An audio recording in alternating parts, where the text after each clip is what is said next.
Change করেছিলেন lawyer change করে দিয়েছি। লয়ার চেঞ্জ করে এখন এখন কি সিচুয়েশনে আছে, মানে যে খারাপ দিকে যাচ্ছিল সেটা তো ভালোর দিকে গেছে, ভালোর দিকে একদিনের মধ্যে সব হয়ে গেছে ভালো।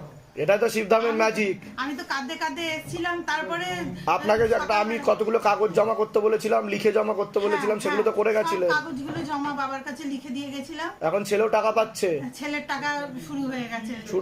আর যে ঘরটাও দিয়েছিল ঘরটাও দিয়ে দিয়েছে, সে ঘরটাও দিয়ে দিয়েছে, আজকে ছিল বাহ, ওটাও স্যাংশন হয়ে গেছে। বলুন জয় শিবধাম। জয় শিবধাম। এটাই তো শুনতে চাই আপনাদের কাছ থেকে। একদিনের মধ্যে যা যা বলেছেন এখান থেকে তাই তাই হয়েছে। মানে একদিনে আমি বিপদ মুক্ত একটা রাতের মধ্যে। আপনি তো খুব চিন্তিত ছিলেন, কি হবে কি হবে। প্রচন্ড, মানে আমি তো ভাবলাম যে কি হবে আমার, আমি নিজেই জানি না।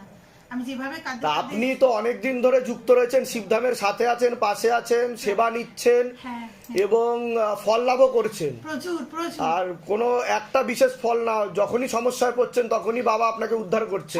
তা সকলের উদ্দেশ্যে কি বলবেন, এই যে যারা এখন অব্দি ধামে আসতে পারেনি কিন্তু ভিডিও দেখছে, ভাবছে এগুলো কি আদৌ সত্য, এগুলো কি সম্ভব যে সমস্যায় পড়লেই বাবা উদ্ধার করে দেয়, তাহলে তাদের উদ্দেশ্যে কি বলবেন আপনি? তাদের উদ্দেশ্যে বলবো যে আপনার অভিজ্ঞতা বলুন, শিবধাম এক্সপেরিয়েন্স। আমার শিবধাম এক্সপেরিয়েন্স, আমার তো প্রায় 2 বছর হতে চললো বাবার কাছে আমি আসছি নিয়মিত এসেই যাচ্ছি বাবার কাছে।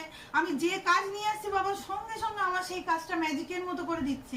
আর এমন কি আমার যারা বন্ধু বান্ধব তাদের বলছি, তারা শুধু ঘর থেকে ডাকছে, তাদেরও বলছে ম্যাজিকের মতো হয়ে যাচ্ছে, তারা আসেও নি অনেক না এসেও তাদের কাজ হচ্ছে। শুধু শিবধামের ছবি প্রতিষ্ঠা করে প্রার্থনা করেই তাদের কাজ হয়ে যাচ্ছে। আবার অনেকে আছে তারা প্রতিষ্ঠাও করেনি, বিনা প্রতিষ্ঠাতেই শিবধামের শুধু শিবধামের নাম করছে আর শিবধামের মন্ত্র জপ করে কাজ হয়ে যাচ্ছে। বলছে তানিয়া এটা কি করে হয়, এটা তো সম্ভব না, এটাই তো ম্যাজিক।